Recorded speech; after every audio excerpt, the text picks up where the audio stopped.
பஞ்சு முறுக்கு மந்த்ரா கடலை எண்ணெயில நானே பண்ணுது. ஒரு சேலஞ்ச், உங்களால இந்த மாதிரி முறுக்கு செய்ய முடியுமா? மந்த்ரா கடலை எண்ணெயில முறுக்கு செஞ்சு பாருங்க.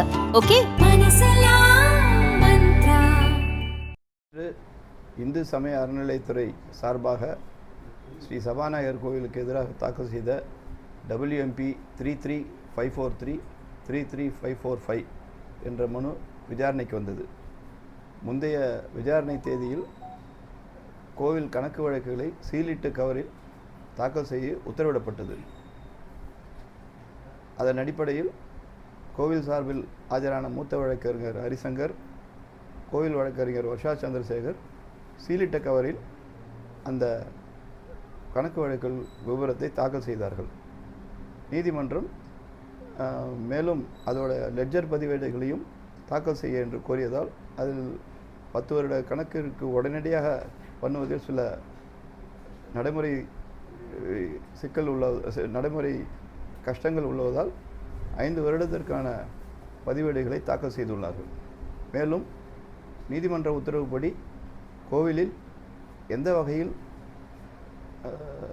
பூஜை மற்றும் விழாக்கள் நடைபெறுகிறது என்பதை பற்றி காண பதிலில் கட்டளைகள் மூலம் எந்தெந்த விழாக்களும் நிகழ்வுகளும் நடைபெறுகிறது என்ற பற்றிய விவரமும், மற்ற வருமானங்களை பொறுத்தவரையில் கோவில் நிலங்கள் 3000 ஏக்கர் அரசாணை 835/76 படி தனி தாசில்தார் கோவில் நிலங்கள் கட்டுப்பாட்டில் உள்ளது என்றும், அதன் குத்தகையில் வசூல் செய்யப்பட்டு நேரடியாக மின் கட்டணத்திற்காக டிடி தொகை செலுத்தப்பட்டு வருகிறது என்றும், அந்த தொகை மிகவும் சொற்பமாக உள்ளது என்பதை ஆதாரபூர்வமாக RTI பதிலின் மூலம் கோவில் சார்பில் தெரிவிக்கப்பட்டது.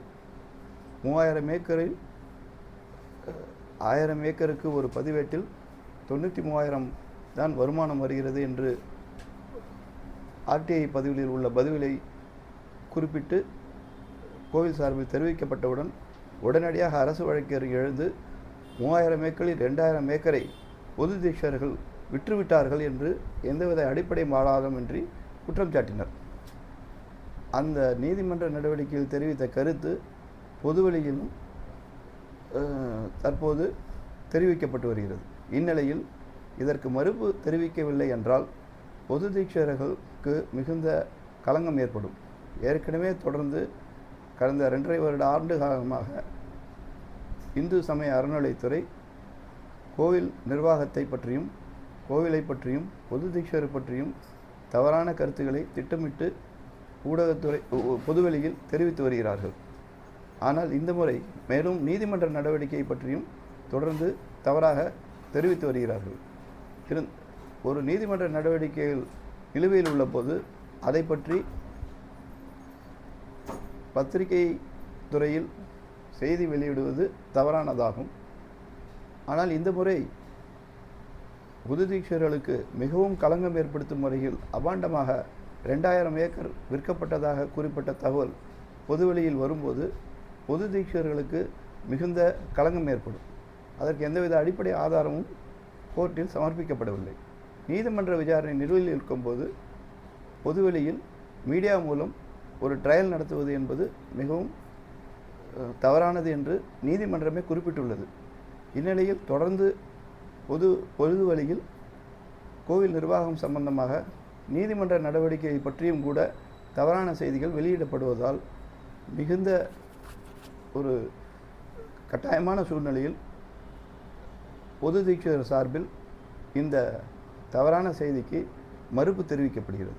இந்த மறுப்பு தெரிவிக்கப்படவில்லை என்றால் பொது தீட்சர்களுக்கு மிகுந்த களங்கமும் அவர் நற்பெயர்ப்பிற்கு பாதிப்பும் ஏற்படும் என்பதை உணர்ந்து மிகவும் நீதிமன்றத்தின் மேல் மிகவும் மதிப்பு வைத்து நீதிமன்ற நடவடிக்கைகளுக்கு மதிப்பு அளித்து எல்லாம் வல்ல நடராஜரின் மேல் எப்போதும் நம்பிக்கை வைத்து பொது தீட்சர் சார்பில் இந்த மறுப்பறிக்கை அளிக்கப்படுகிறது.